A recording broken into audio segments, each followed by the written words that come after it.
Hello guys, welcome back to Edufun. जिस video के लिए आपको इंतज़ार था वो वीडियो मैं आपके लिए लेकर आ चुका हूँ। आज मैं आपके लिए लेकर आ चुका हूँ पार्ट नंबर 4 अपनी सीरीज़ का, जो कि हम लोगों ने लाइट चैप्टर क्लास 10 का शुरू किया था।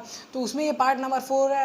अभी इन पार्ट नंबर 1, 2 और 3 इन तीनों पार्ट्स में हमने पूरा जो भी रिफ्लेक्शन का टॉपिक था, जो भी मिरर्स का टॉपिक था, उन सबको कंप्लीट कर दिया। आज से हम लोग पार्ट नंबर 4 से यानी चालू करेंगे अपना रिफ्रैक्शन का टॉपिक, और जिसमें हम लोग पढ़ेंगे लेंसेज के बारे में, कुछ फॉर्मूलाज के बारे में, रिफ्रैक्शन क्या होता है इसके बारे में हम लोग पढ़ेंगे। और आप लोग को मैं एक एडवाइस दे रहा हूँ कि जो रिफ्रैक्शन टॉपिक है इसको आप बहुत ही ध्यान से पढ़िएगा, क्योंकि पहली बार आप लोग को पढ़ाया जा रहा है और आखिरी बार भी पढ़ाया जा रहा है। इसके बाद आपको ये जो नहीं मिलने वाला, और ये बहुत ही ज़्यादा टफ टॉपिक है। मतलब मैं आपको डीमोटिवेट नहीं कर रहा, बट सच्चाई ये कि ये काफ़ी टफ टॉपिक है, पहली बार में समझ में नहीं आता। तो आप इसको ध्यान से पढ़िएगा ताकि आपको पहली बार में समझ में आ जाए। और इसमें कुछ फॉर्मूले हैं वो भी मैं आपको बताऊंगा। तो पार्ट नंबर चलिए फटाफट शुरू करते हैं। तो यहाँ पर सबसे पहले हम लोग देखेंगे कि रिफ्रैक्शन क्या होता है। तो रिफ्रैक्शन को हम लोग बोल सकते हैं the phenomena of bending of a light रे through which through the ability of a material or through the ability of a medium is called refraction। मतलब रिफ्रैक्शन क्या एक फिनोमिना होता है जब कोई रे ऑफ लाइट आती है और फिर वो बेंड हो जाती है जब एक मीडियम से दूसरे मीडियम में ट्रैवल होती है। जैसे यहाँ पर ये रे ऑफ लाइट आ रही थी, अब यहाँ पर क्या हुआ, ये रे ऑफ लाइट आई, यहाँ पे मीडियम नंबर 1 था, अब यहाँ से फिर मीडियम चेंज हो रहा है। तो इस मीडियम चेंज होने पे क्या आप देख रहे हैं कि लाइट को तो इस तरह सीधे जाना चाहिए था, लेकिन वो इस तरह बेंड होकर नीचे जा रही है, और मतलब इधर साइड जा रही है, टूवर्ड्स द नॉर्मल जा रही है। तो इसी को हम लोग कहते हैं रिफ्रैक्शन। तो यहाँ पे हम लोग डिफिनीशन लिख सकते हैं, the phenomena of bending of ray of light, the phenomena of bending of ray of light when it passes, और या फिर हम लोग कह सकते हैं when it travels through one medium to another medium।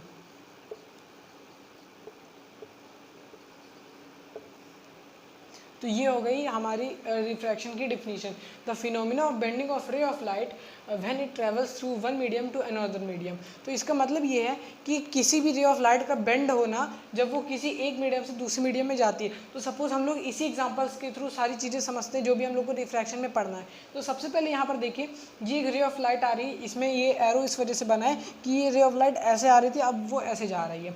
तो इसमें क्या है, ये ऊपर वाला मीडियम 1 है और नीचे वाला मीडियम 2 है। यहाँ पे कहीं से रे ऑफ लाइट आ रही थी, फिर उसने अपने मीडियम चेंज किया, यहाँ पे कोई दूसरा मीडियम आ गया, तो दूसरे मीडियम आने की वजह से वो उसका पाथ चेंज हो गया। अब हमको ये पढ़ना है कि वो ये जो दूसरा मीडियम था इसमें ऐसा क्या खास है जो इसका जो है चेंज हो गया पाथ। तो सबसे पहले तो यहाँ पे हम लोग देख लेते हैं, ये जो रे ऑफ लाइट आ रही है हम लोग इसको कहते हैं इंसिडेंट रे। और ये जो आप लोग परपेंडिकुलर देख रहे हैं इस मीडियम में, इसको हम लोग कहते हैं नॉर्मल। आपने ये रिफ्लेक्शन में भी पढ़ चुके हैं आप इसको, तो हम लोग इसको कहते हैं नॉर्मल। इसको हम लोग नॉर्मल रे नहीं कहते, इसको हम लोग सिर्फ नॉर्मल कहते हैं। फिर उसके बाद यहाँ पे आप देख रहे हैं कि ये रे ऑफ लाइट ऐसे जा रही है, मतलब ये बेंड होने के बाद ऐसे जा रही है। तो ये जो निकल रही है रे ऑफ लाइट या फिर ये जो बेंड हो रही है रे ऑफ लाइट, इसको हम लोग कहते हैं रिफ्रैक्टेड रे। इसको हम लोग कहते हैं रिफ्रैक्टेड रे, ठीक है। अब फिर उसके बाद यहाँ पर हम लोग एंगल भी देखेंगे कि कौन से एंगल को क्या कहते हैं। तो यहाँ पर सबसे पहले जो इंसिडेंट रे आ रही है, तो ये जो एंगल बना रही है नॉर्मल के साथ, इसको हम लोग कहते हैं एंगल ऑफ इंसिडेंस। इसको हम लोग कहते हैं एंगल ऑफ इंसिडेंस।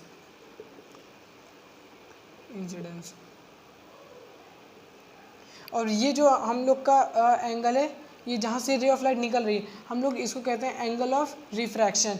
रिफ्लेक्शन नहीं, इसको हम लोग कहेंगे एंगल ऑफ रिफ्रैक्शन। तो यहाँ पे आप लोग को एक चीज़ ध्यान रखनी है कि जो भी एंगल ऑफ इंसिडेंस या फिर एंगल ऑफ रिफ्रैक्शन मीज़र किया जाएगा वो हमेशा नॉर्मल से मीज़र किया जाएगा, उसको आप यहाँ मीडियम से मीज़र नहीं कर सकते हैं, ठीक है। तो आपको जब भी मीज़र करना है वो हमेशा नॉर्मल से मीज़र करना है, चाहे फिर वो एंगल ऑफ इंसिडेंस हो या फिर एंगल ऑफ रिफ्रैक्शन हो। ये जो रिफ्रैक्ट हो रही है रे इसको कहते हैं रिफ्रैक्टेड रे, जो आ रही है रे इसको कहते हैं हम लोग इंसिडेंट रे, ये जो परपेंडिकुलर ड्रॉ किया जाता है जिसकी मदद से हम लोग एंगल्स मीज़र करते हैं उसको हम लोग कहते हैं नॉर्मल। तो अब देखिए हम लोग यहाँ पे पढ़ेंगे ट्रांसपेरेंट मीडियम्स के बारे में कि कौन कौन से ऐसे मीडियम हैं जो कि ट्रांसपेरेंट होते हैं।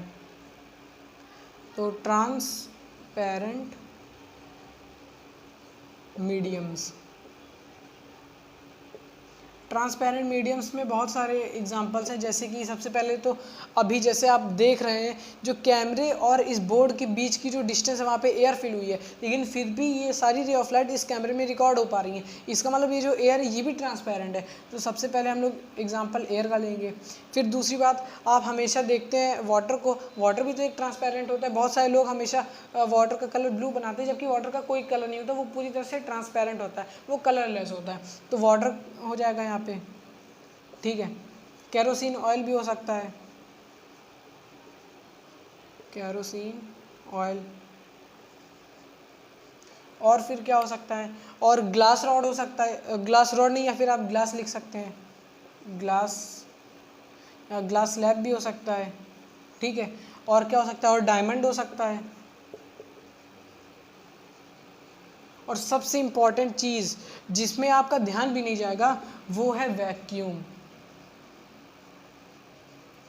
वैक्यूम भी तो ट्रांसपेरेंट होता है ना। तो इस वजह से यहाँ पे वैक्यूम भी, इसमें कुछ एग्जांपल्स है, और भी एग्जांपल्स होते हैं लेकिन मैंने यहाँ पे कुछ एग्जांपल्स आपको दिए, आगे एक्सेट्रा, ठीक है। तो air, water, kerosene oil, glass slab, diamond, vacuum, ये सब ट्रांसपेरेंट मीडियम्स होते हैं। अब हम लोग देखते हैं कि जो रिफ्रैक्शन होता है वो कैसे होता है, आखिर क्या रीज़न है जिसकी वजह से रिफ्रैक्शन हो पाता है। तो यहाँ पर देखिए हम लोग समझते हैं कि रीज़न बिहाइंड रिफ्रैक्शन, यानी रिफ्रैक्शन होने का या फिर bending of ray of light का रीज़न क्या है। तो इसको पढ़ने से पहले हम लोग को पढ़ना पड़ेगा रेयरर डेंसर, रेयरर मीडियम और डेंसर मीडियम। इसको हम लोग समझते हैं पहले। तो होगा पहले रेयरर और फिर होगा डेंसर। तो देखिए दोनों चीज़ हैं क्या। तो रेयरर मीडियम का मतलब होता है यहाँ पे मीडियम है, ठीक है, आप इसको मीडियम ज़रूर लिखेंगे, ये मीडियम है, रेयरर मीडियम। तो रेयरर मीडियम उसको कहते हैं जिसकी ऑप्टिकल डेंसिटी वो कम होती है, जिसकी ऑप्टिकल डेंसिटी वो कम होती है, ठीक है। और डेंसर मीडियम क्या है, जिसकी ऑप्टिकल डेंसिटी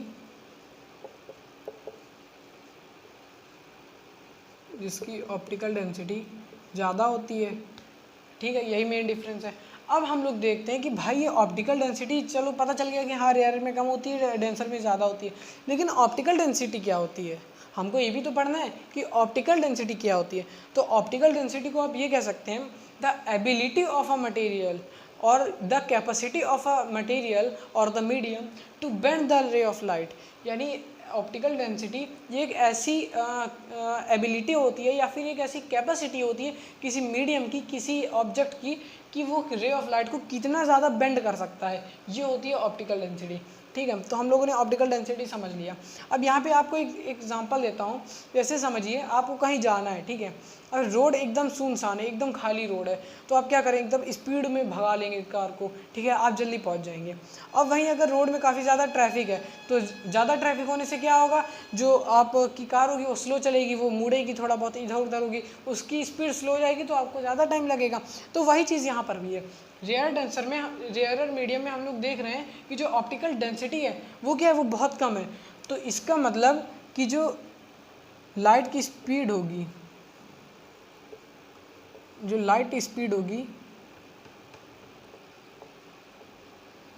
वो ज़्यादा होगी, है ना। अभी आपने एग्जांपल से दिए, जो अभी मैंने आपको दिया, कि ट्रैफिक कम होगा तो ज़्यादा स्पीड में आपकी कार चलेगी, ट्रैफिक ज़्यादा होगा तो स्पीड काफ़ी आपकी कम रहेगी।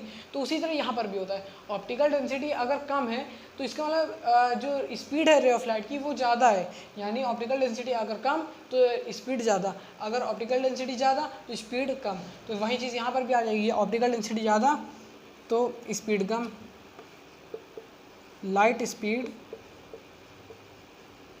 कम।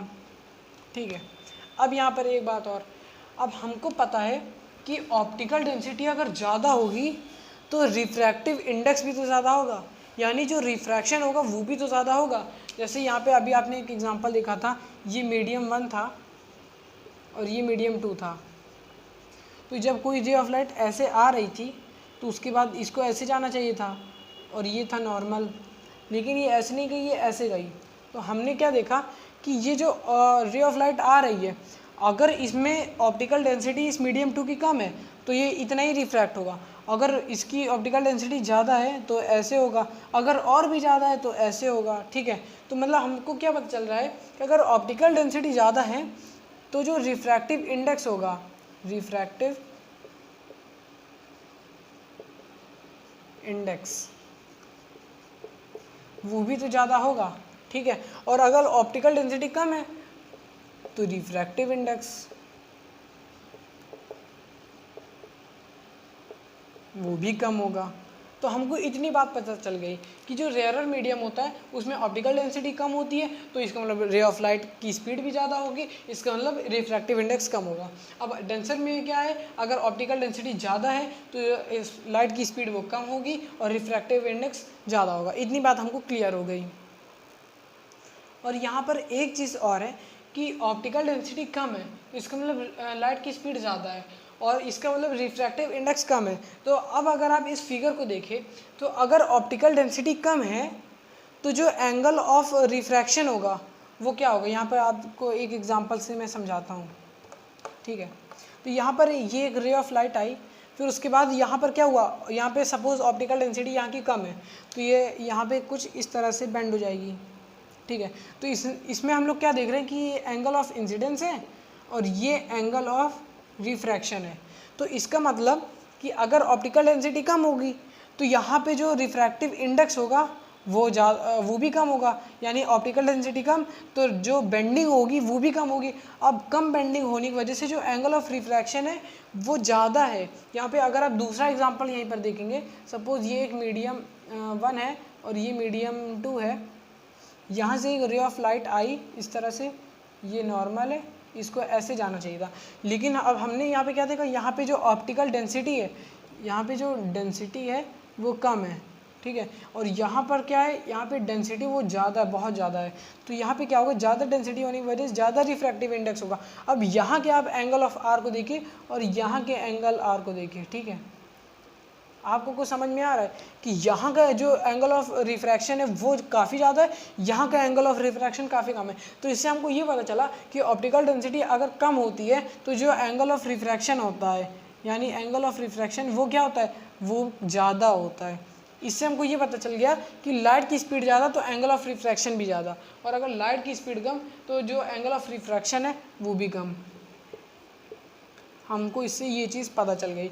अब आपको एक चीज़ ध्यान देनी है, यहाँ पर ऑप्टिकल डेंसिटी आपको पता चल गया कि पावर, एबिलिटी या फिर capacity of a medium to bend the ray of light, ये चीज़ ठीक है, लेकिन ये चीज़ आपको ध्यान देनी है कि जो ऑप्टिकल डेंसिटी है वो मास डेंसिटी नहीं है। मास डेंसिटी का मतलब जो एटम्स के बीच का जो दूरी होती है उसके अकॉर्डिंग जो हम लोग डेंसिटी मेज़र करते हैं, ये वो वाली डेंसिटी नहीं है, ये ऑप्टिकल डेंसिटी। ये ऑप्टिकल डेंसिटी आप एक समझ सकते हैं किसी एक एग्जांपल से कि अगर कोई भी ऑब्जेक्ट है उसका अगर मास डेंसिटी ज़्यादा है तो उसका मतलब ये नहीं कि उसकी ऑप्टिकल डेंसिटी भी ज़्यादा है, ये अलग चीज़ है। ऑप्टिकल डेंसिटी और मास डेंसिटी अलग चीज़ है। ठीक है, तो ये आपको अब क्लियर हो गया। अब हम लोग यहाँ पर देखते हैं कि जो रिफ्रैक्शन के कुछ लॉज होते हैं, जैसे रिफ्लेक्शन के लॉज होते हैं वैसे रिफ्रैक्शन के भी लॉज होते हैं। तो वो रिफ्रैक्शन के लॉज क्या क्या होते हैं, उनमें क्या क्या चीज़ें बताई गई है और उसमें से हम लोग एक फार्मूला भी डेराइव करेंगे। तो आइए अब हम लोग उसको पढ़ते हैं। तो लॉज ऑफ रिफ्लेक्शन में हम लोग पहले लॉ को पढ़ते हैं कि पहला लॉ क्या है। जैसे आपने लॉज ऑफ रिफ्लेक्शन में पढ़ा था कि जो इंसिडेंट रे होती है, जो रिफ्लेक्टेड रे होती है और जो नॉर्मल होता है वो एक ही प्लेन में लाई करता है। उसी तरह फर्स्ट लॉ ऑफ रिफ्लेक्शन भी यही कहता है कि the incident ray the incident ray, refracted रे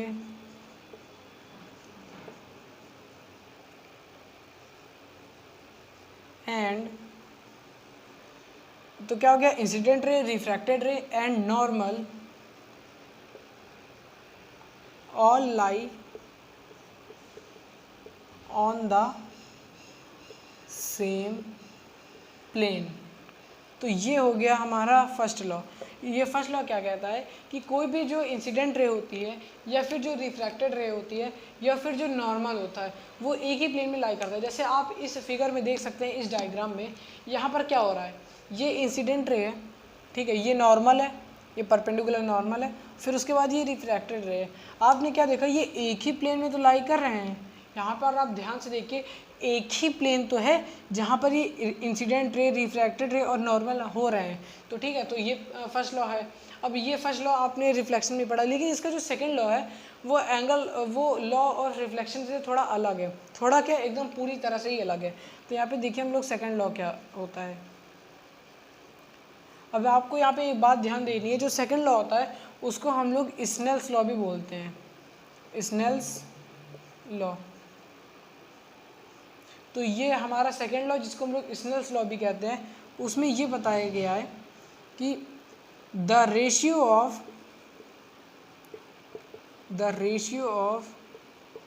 sign i by sine are.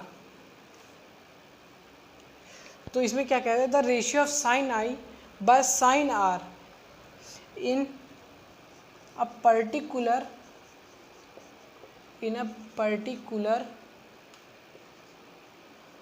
pair of medium is always constant,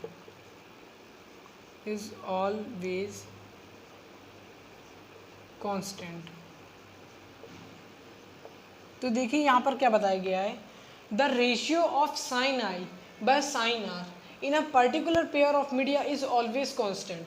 तो इसका आपको मतलब पढ़ने से ही समझ में आ गया होगा कि जो रेशियो होता है साइन आई का, साइन आई आपको क्या पता है, ये जो एंगल ऑफ इंसिडेंस होता है, और साइन आर मतलब ये जो एंगल ऑफ रिफ्रैक्शन होता है। तो इसमें ये बताया गया है कि साइन आई का रेशियो साइन आर का वो कांस्टेंट होता है। और कब कांस्टेंट होता है, जब ये जो पेयर ऑफ मीडिया होते हैं वो सेम होते हैं।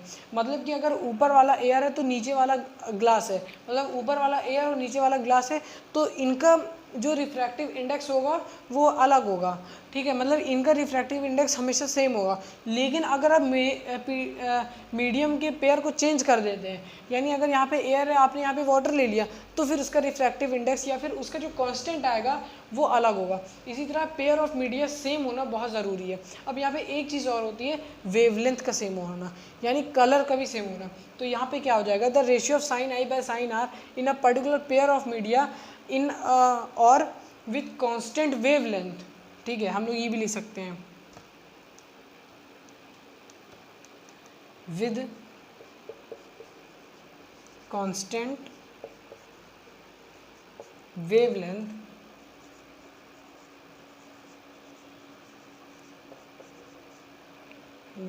the ratio of sin I by sin R in a particular pair of media with constant wavelength is constant या फिर is same, ठीक है।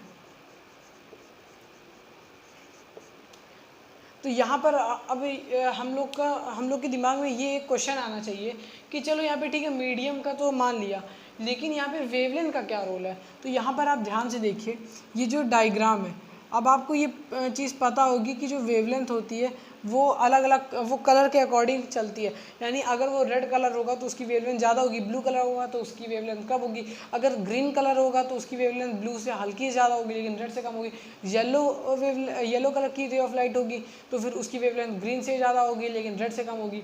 तो वेवलेंथ हमको क्या बता रहा है, कलर बता रहा है। अब आप थोड़ा इस चीज़ को ध्यान देखिए कि जैसे हमको पता है कि ठीक है, जहाँ पर जो पेयर ऑफ मीडियम है वो सेम है, ठीक है, सारी कंडीशन सेम है, फुलफिल कर रही हैं इस स्नेल्स लॉ को। लेकिन पहले यहाँ पे हमने रेड कलर की रे ऑफ लाइट डाली, तो रेड कलर की रे ऑफ लाइट डालने से देखिए क्या हुआ कि रेड कलर की रे ऑफ लाइट की वेवलेंथ ज़्यादा है, यानी उसके पास ज़्यादा पावर है। तो पावर इसके पास भी है, पावर इसके पास भी है। तो ये जो सेकंड मीडियम है, मीडियम टू रिफ्रैक्ट तो होगी, लेकिन वो जो ज़्यादा वेवलेंथ वाली रे ऑफ लाइट कहेगी कि मेरे पास भी पावर है, तुम्हें ज़्यादा नहीं, मैं ज़्यादा तुम्हारे हिसाब से नहीं चलूँगा, मैं अपने हिसाब से भी चलूँगा। तो इसलिए जो रेड कलर की रे ऑफ लाइट होगी वो कम बेंड होगी, यानी जो उसका एंगल ऑफ रिफ्रैक्शन होगा वो ज़्यादा होगा। भाई अगर कोई स्मॉल एकदम कमज़ोर रे ऑफ लाइट होगी, यानी जैसे ब्लू कलर का हो गया, ठीक है, तो ब्लू कलर की रे ऑफ लाइट के पास पावर कम है, अब इसके पास पावर बहुत ज़्यादा है मीडियम टू के पास, तो मीडियम टू उसको फोर्स करेगा कि नहीं मैं जिस तरह बोल रहा हूँ तुमको उसी तरह चलना पड़ेगा, तो मीडियम टू उसको ज़्यादा रिफ्रैक्ट कर देगा। भाई अगर रेड कलर की रे ऑफ लाइट होगी तो ज़्यादा उस दोनों आपस में टकराएंगे और मीडियम टू हल्का सा ही रिफ्रैक्ट कर पाएगा, तो ज़्यादा रिफ्रैक्ट नहीं कर पाएगा। तो इस वजह से स्नेल्स लॉ में हमको ये पता चल गया कि ये जो एंगल ऑफ इंसिडेंट रहता है और एंगल ऑफ रिफ्रैक्शन, इन दोनों के जो साइन का रेशियो होता है वो हमेशा कांस्टेंट रहता है जब तक पेयर ऑफ मीडियम सेम रहे और जो वेवलेंथ है वो सेम रहे। तो इतना हमको पता चल गया, ये होते हैं लॉज ऑफ रिफ्रैक्शन। तो जैसे कि मैंने आपको बोला था कि इन लॉ से हम एक फार्मूला भी डिराइव करेंगे, तो फार्मूला देखिए किस तरह से बनेगा। तो यहाँ पर हमको पता है ये जो है स्नेल्स लॉ, ये खुद ही बता रहा है the ratio of sine i by sine r. तो इससे हमको क्या पता चला, sine i ratio sine r, ठीक है, in a particular pair of medium with constant wavelength is constant, यानी जो साइन आई और साइन आर का रेशियो है वो कांस्टेंट होगा। वो क्या होगा, वो कांस्टेंट होगा। अब आपको पता है कि जो रेशियो है हम लोग इसको अपॉन के फॉर्म में भी लिख सकते हैं, यानी इसको फ्रैक्शन में भी लिख सकते हैं। तो यहाँ पर हो जाएगा sine i upon sine r is equals to constant. इतनी बात हम लोग को पता चल गई। अब हम लोग को एक छोटी सी चीज़ है जो हम लोग को पढ़नी है कि जब कोई रे ऑफ लाइट रेयरर से डेंसर जाएगी तो वो कहाँ बेंड होगी, और अगर वो डेंसर से रेयर जाएगी तो वो कहाँ बेंड होगी। तो उसके लिए यहाँ पे मैं इसको थोड़ा सा स्पेस करने के लिए इरेज कर देता हूँ, और यहाँ पे मैं फिगर बना के एग्जांपल्स के थ्रू आपको समझाऊंगा। तो सबसे पहला हम लोग एक डायग्राम बनाते हैं। सपोज ये एक कोई मीडियम है, ठीक है, तो यहाँ पे ये रेयरर है और ये डेंसर है। तो यहाँ पर एक रे ऑफ लाइट आती है रेयरर से, यानी ये अभी रेयरर में ट्रैवल कर रही है। फिर उसके बाद यहाँ पर इसको ऐसे जाना चाहिए और ये नॉर्मल बना हुआ है। अब हमको पता करना है कि ये जो नॉर्मल की तरफ बेंड करेगी कि नॉर्मल से अवे बेंड करेगी। नॉर्मल की तरफ बेंड करने का मतलब ये है कि जो इसका एक्चुअल पाथ है, इस एक्चुअल पाथ के अगर इधर साइड नॉर्मल की तरफ होगी तो यानी टूवर्ड्स द नॉर्मल, और इस एक्चुअल पाथ के अगर उधर साइड यानी अवे फ्रॉम द नॉर्मल। तो अब यहाँ पे हम लोग चलिए देखते हैं। तो हमको ये देखना है कि जो रेयरर है, अगर कोई भी रे ऑफ लाइट वो रेयरर से डेंसर में जा रही है, अगर वो रेयरर से डेंसर में जा रही है तो इसमें क्या होगा, तो टूवर्ड्स द नॉर्मल होगा, टूवर्ड्स द नॉर्मल। और वही इसका अपोजिट, अगर कोई रे ऑफ लाइट वो अगर डेंसर से रेयरर जा रही है, यानी डेंसर से रेयरर, तो क्या होगा, अवे फ्रॉम द नॉर्मल होगा, अवे फ्रॉम द नॉर्मल। अब भाई बात आती है कि इस चीज़ को हम लोग याद कैसे रखें। इसमें हम लोग हमेशा अक्सर कंफ्यूज हो जाते हैं और हम लोग का जो सॉल्यूशन होता है वो गलत निकल आता है, क्योंकि इसी के बेसिस पे आगे जो आप फॉर्मूला पढ़ेंगे उनसे हम लोग न्यूमेरिकल्स कर पाएंगे। तो इसका सबसे इजी तरीका देखिए ये है, रेयरर टू डेंसर तो टूवर्ड्स द नॉर्मल। तो आप इसका एक शॉर्ट फॉर्म बना लीजिए, आर डी टी, ठीक है। अब आप इस शॉर्ट फॉर्म को कैसे याद रखेंगे। आपको पता है कि आर डी शर्मा एक मैथ्स की बुक आती है जो कि 9th-10th में काफ़ी ज़्यादा पॉपुलर है। तो आपको क्या करना है, आपको बस इतना याद रख लेना, आर डी शर्मा की टेंशन, यानी आर डी शर्मा बहुत ही ज़्यादा टफ बुक है, तो उसकी टेंशन हमेशा बनी रहती है कि ये हम लोग इसके क्वेश्चंस को कैसे कर पाएंगे, इतनी मोटी बुक है, इसको कैसे कंप्लीट कर पाएंगे एक ईयर में। तो सिंपल सा ये आप इसको शॉर्ट फॉर्म याद कर सकते हैं, आर डी की टेंशन, आर डी की टेंशन यानी आर डी टी, यानी रेयरर टू डेंसर तो टूवर्ड्स द नॉर्मल, ठीक है। तो आपको इतनी बात समझ में आ गई, और आज की वीडियो हम लोग यहीं पे बंद करते हैं। फिर उसके बाद हम लोग पार्ट 2 पार्ट नंबर 5 में आएंगे, जिसमें हम लोग लेंसेज के बारे में पढ़ेंगे, कॉनकेव कॉन्वेक्स लेंस, उनके बारे में पढ़ेंगे, उनके रिफ्रैक्टिव इंडेक्स के बारे में, अलग अलग चीज़ें हम लोग जो बाकी के भी रह गई हैं उनको हम लोग पढ़ने वाले हैं। तो आई होप आप लोग को ये वीडियो पसंद आई हो। अगर पसंद आई हो तो आपका काम है इस वीडियो को लाइक करना, चैनल को सब्सक्राइब करना। अगर आपने नहीं किया तो इसको प्लीज़ इस चैनल को सब्सक्राइब कर दीजिए, क्योंकि यहाँ पर मैं इसी तरह की इंटरेस्टिंग वीडियोज़ लाता रहता हूँ। So guys, thanks for watching this video.